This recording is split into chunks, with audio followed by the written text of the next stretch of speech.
Well, hello again. Good to see you once again. It has been a little while since the last video. Spring in Canberra can be a little bit brutal for someone who suffers hay fever.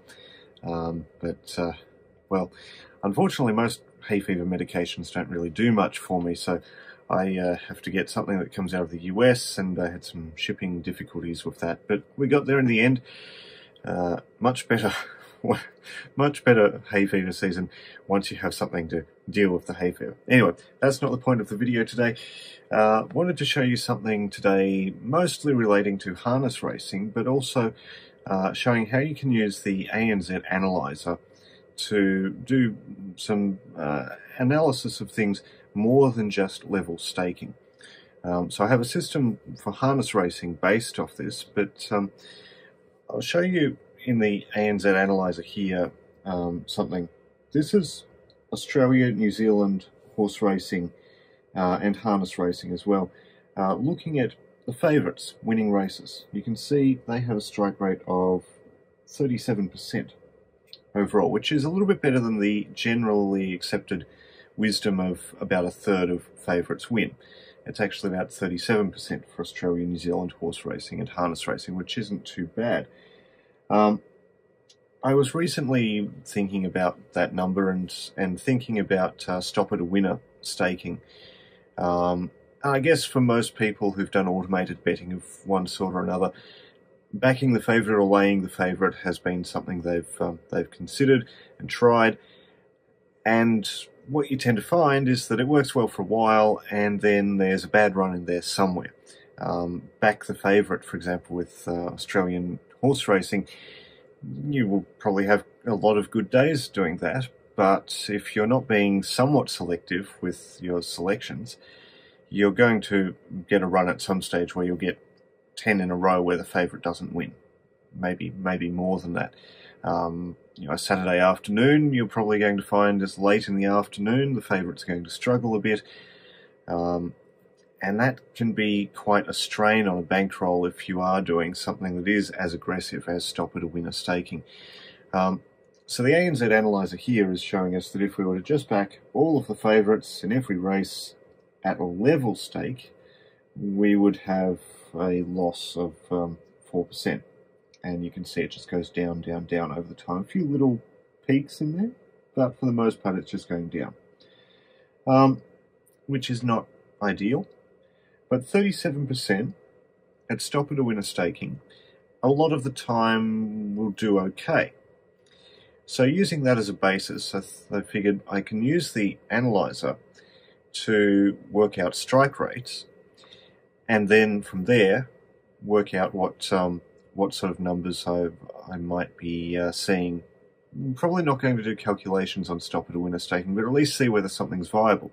If I can get a better strike rate on favourites than 37%, it might be viable. Likewise, if I can get a worse strike rate for favourites than 37%, it might be a good candidate for laying. If I go into the strategy settings here, that was strategy 23, which you can see is very simple. It's just looking at the favourite. Go to strategy 22, which is horse races. So no harness races, just horse races. Win percentage above 0, so not maidens, and it has to be the favourite. So we're looking at maidens that were, favourites that were not a maiden. Well, the strike rate for those, it turned out, was actually a fair bit worse. If we just give that a second to load, you can see the strike rate for that is 33%. So I did try laying the favourites if they weren't a maiden. Now the ANZ bot allows me to take those settings and have them run. I can show you in the spreadsheet here. If we look at this column here, it actually wasn't too bad a system. Most days it made a profit. Not much of a profit, but it made a profit. However, the stake size became astronomical sometimes. I mean, you're looking here at profits some days of $1, $2, something like that. I saw a stake that got out to about $300 just to make that profit, and I figured, no, that's not viable. In fact, I think it was more than that. I think it was about 400, and just to make this $1 or $2 in the day, because stop-it-a-winner staking can be quite aggressive. And when you're looking at laying favorites, if it's a favorite that's paying $3, $4, the stake size is going to start climbing up there pretty quickly. So I tried that for a few days, saw it was making a little bit of a profit, but there was a lot of risk involved, and I didn't think that was a great strategy to be going with. On the opposite side of that, looking at, if we go back to strategy settings, looking at strategy 21, favorites in harness racing. Now, harness racing favorites have a pretty good strike rate. If we remember the 37% strike rate overall for favorites in horse racing and harness racing, and then we look at harness racing on its own, we see a strike rate of 42%. Now, if we were to do that just level staking, as you can see, it's not a good number. It's not a good line, it goes down. But stop-it-a-winner staking with 42% strike rate is likely to give a much better result than 37% strike rate. So I've been doing that for a little while. And in fact, for over a month now, in fact. It doesn't seem like that long. And you can see here, I started off with very small targets, 1 cent originally, and was making 13, 14 cents. So I bumped it up to 10 cents and sat it there for a while, and it was making $1 or so most days, just a little bit more. Bumped it up to $1 for a day, made $3.45 that day. Then brought it back down to 10 cents and just started doing an escalation after that. Now, you can see here, it had a loss on the day where it had a 12-cent target, so I started escalating stakes, increasing by roughly that amount per day until it returned to a profitable position for that series. And then just continued escalating it a rate of 10% as my target after each profitable run. And you can see here, it's been going up quite happily. I had it offline for a couple of days while I had to do a little bit of maintenance to the computer system. But after that, you can see it's continued to work well. I've now parked it at 50-cent target, and you can see sort of around this area we've been doing $3, $4 per day off a 50-cent target. That's not a huge amount by any means, but look how consistent this is. Through this entire, what are we looking at here? Month and a half almost. There has only been one negative day. One in a month and a half. So it works quite well. So how does that look in the ANZ bot? Well, if we have a look, this is the back one strategy I've got it set up in. I've told it to use Australia, New Zealand, first favourite. We only want a single bet. It's only the one runner. Don't really mind what the price is, anywhere from $1 to $10. If it's the favourite, it's going to be in that range. I've got it going at 40 seconds before the race. I don't care how many runners are in the race. At least $1,000 matched in the market. So some Australian harness races, especially the smaller meetings, especially if they get bumped off to Sky Racing 2 rather than Sky 1, will have less money in them. I'd want at least $1,000 matched in the market. Otherwise, I don't think the odds are necessarily reflective of what the market is actually thinks the favourite should be. So it's just a bit of a precaution there to make sure it's a true favourite. And importantly, allow harness. Now, in some bots, I think the Fave Money bot has the option also to say only allow harness. Well, that's great. And that works in the win market. Doesn't work in the place market, and I'll come back to that in a moment. But to get the ANZ horse bot to look at just harness, the trick there is to look at the statistics. According to the statistics that it gets, the barrier number for all harness racing is 0. So if I look here, for example, I just bring up the stats for a race. Let's have a look at one coming up here, Newcastle race 1, for example. Let's have a look at the stats for that one. I don't have stats for that race at the moment. Albion Park race 2. Here we go. Albion Park race 2, everything is barrier 0 because it is a harness race, as we can tell by the fact that it says it's pace there. Trot or pace, it's going to be a harness race. If we look instead at something that's not a harness race, so Newcastle race 8, if we look at the stats for that, we'll see the barriers are actually listed. Now, why does this work for...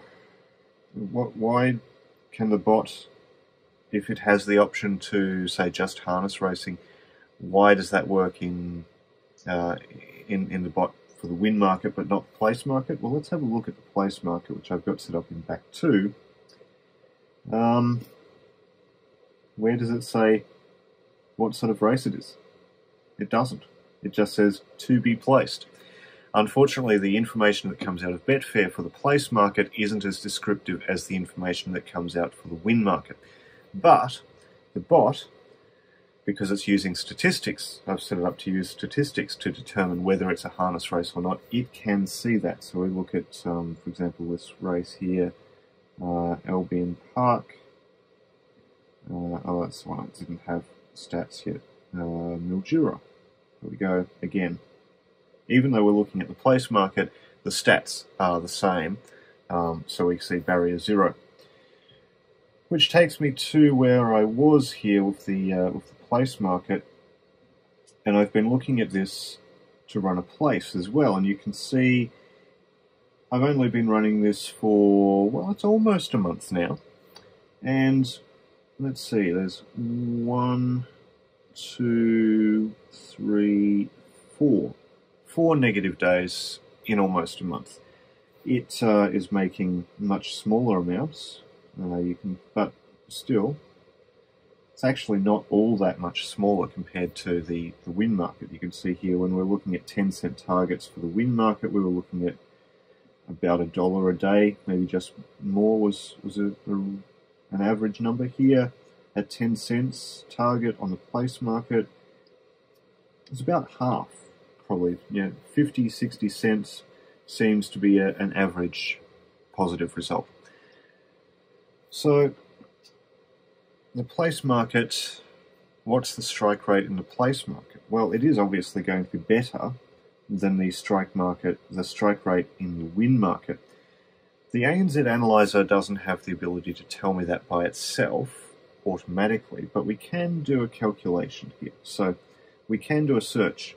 This winner column here, listing all of the qualifying runners, will tell us, did it win, did it lose, did it place?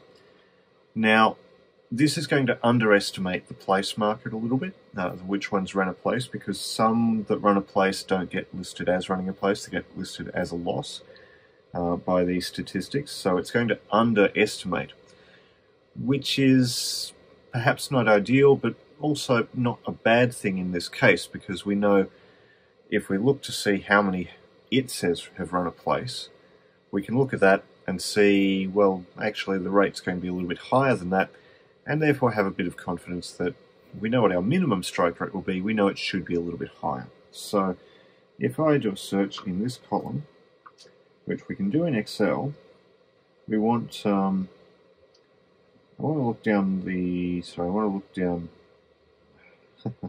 search by columns, match the entire cell contents is really what I want. It doesn't really matter whether I'm searching by columns or not. The only place in this spreadsheet where I'm going to see the letter P being the entire contents of the column, the entire contents of the cell is in this column. And what I want to do is find all. That's going to take a few moments and look through that entire list. And here we go, 1,740. So, we have 1,740 have run a place. 2,603 have won, which gives us a total of 4,343 running in place. Of our 6,210 favourites, which gives us a strike rate of 69.935587, etc., etc%, which for the place is pretty good. Now remember, the place is going to pay a fair bit less than the win, so a good estimate is probably about a quarter. Don't have the start menu open. So you can see just looking at this that the place market is going to be paying a lot less. In fact, if we go into the bot again and just have a look at some results from back 2, there haven't been many yet today because it's the daytime races tend to have less money in them than the nighttime races, so there's only been a handful. We can see here this race at Gawler earlier today for the place. It was successful, but it only paid odds of $1.49, which is all right. In fact, I think that is so far the only one for today, but there'll be more later because I think there's only one daytime harness meeting today. There's 3 or 4 tonight. So Australia and New Zealand harness meetings tend to work quite well in this way on a stop-at-a-winner basis. Now, incidentally, the numbers I've just given you for the place is not actually quite what I'm doing here. I'm actually not looking at the favourite to run a place. I decided I wanted to go to second favourite. So let's go to the strategy here and let's change the favourite here to second favourite and reload strategy 21. The reason I wanted to go second favourite was just to increase the price a little bit. The odds available on favourites tend to be quite low in the place market, so I figured second favourite's going to run a place a reasonable amount of the time, so I might as well use that as instead. So here we see for the second favourites, 1,307 of 6,209 of them have won. 21% strike rate to win the race. Not great, but let's have a look and see how many ran a place. So we'll do this search again. Find all for the letter P. And we should see a better number there. Now that's 2,089. So let's run those numbers. 2,089 plus 1,307. Let's divide that by 6,209. So it's a lower strike rate, 54.69%, but it's going to have higher prices. You could, I suppose, try the favourite for the place with that higher strike rate. I suspect the prices would be a little bit of a problem because a lot of them are going to be very, very low. A lot of them are going to be around $1.04, $1.10. It's going to be quite low. So for stop-at-a-winner staking, I think that's going to be a little bit difficult. For second favourite, it tends to work pretty well. If we have a look in the bot and see how that's set up, pretty much the same deal. I've allowed the maximum price out to $20. So we're set up here with place market, Australia, New Zealand, second favourite. Again, looking at $1,000 minimum match. Now, the place market has less money in it than the win market, so you're going to get fewer races matched, fewer races where you're able to get a bet on. Again, though, I think $1,000 is a good minimum matched amount to see that the odds in the market are, in fact, where they should be. I think less than that, you're going to see some strange numbers there, and you may be looking at something that appears to be second favourite in the market that really shouldn't be. It's a little bit easier when there's not much money in the market for other people to manipulate the market a bit and possibly then the bot ends up making bets that you probably don't want it to. So I'm finding that that's working pretty well.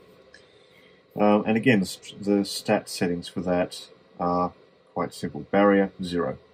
That's the only stat setting you need for that, because you're basically saying, I want it to be in barrier 0, which, because of the way the stats work, for harness racing, all of the runners in harness racing show a barrier of 0. No thoroughbred races show a barrier of 0. Therefore, that causes it to only bet on harness racing. And really, for Betfair, harness racing only exists in Australia and New Zealand. I know France does have harness racing, but those races don't exist in Betfair. So the ANZ bot really covers what you're looking for if you're looking to do harness racing. And of course, the ANZ Analyser is a very useful tool for analysing the numbers. And as we see here, it if I pull up the right spreadsheet, the graph will show you what would happen if you were level staking. But you can use the details in there to look at other things. That strike rate number is very useful. You can see a lot of results and what sort of prices they were paying, and you can always do a rough estimate of what the place price would have been. If you know that the win price was a certain amount, you can do a rough calculation. It's usually about a quarter of that, the place price. Bear in mind, take out the $1 that would be the initial stake. So for example, if you were doing a $6 price on the win market, you would want to take out the $1 first, then divide by 4, put the $1 back in afterwards, and that would get you roughly what the place price probably would have been. So it's useful in that way as well. So that's a quick look. Not as quick as I thought it would be, but there you go. That's a quick look at something I'm doing with harness racing, which is working quite well. Just an update, actually, a strategy that I showed previously for harness racing, which was harness racing with the runner having a number of stats on it. Last start, top 2, speed rank, top 2, 25% plus win rate, and odds under $3. You can see here, it doesn't get a bet every day. There's a number of days here where it's had a 0 bet. But you can see over time, it does return a positive value. Occasionally it has a down day, but most days it's up. You can see I was doing a bit of a stake escalation here. I've decided to settle it back down at about $10 for now. But you can see it has, over time, been making a little bit of a profit there. So that one's working as well. And if I just go back into the bot, back 5 for that one, the stat settings there on that one, you can see here, barrier 0, horse speed rank between 1 and 2, horse win rate greater than 25%. It has to have been first or second in its last race. And you can see in the bet settings there, minimum price $1, maximum price $3. For that, I'm actually looking at $5,000 minimum in the market, and I am doing level staking on that, incidentally. I'm doing $5,000 minimum for those. I suppose I could go 1,000, but I've settled this one at being 5. I was happy with that number. And I'm also doing this one a little bit closer to the race, 20 seconds as opposed to the other ones, which were out at about 40-ish. So 5, I think, is a good number. It does manage to cut out some of the possibly worse races as well. So that's a look at what I'm doing at the moment with harness racing. I'm hoping to have something for you on greyhounds in a few days' time. So until then, you'll find links in the description below to the ANZ bot and the ANZ stats and ANZ Analyser, which all go together quite nicely for these harness racing strategies. So until next time, happy punting.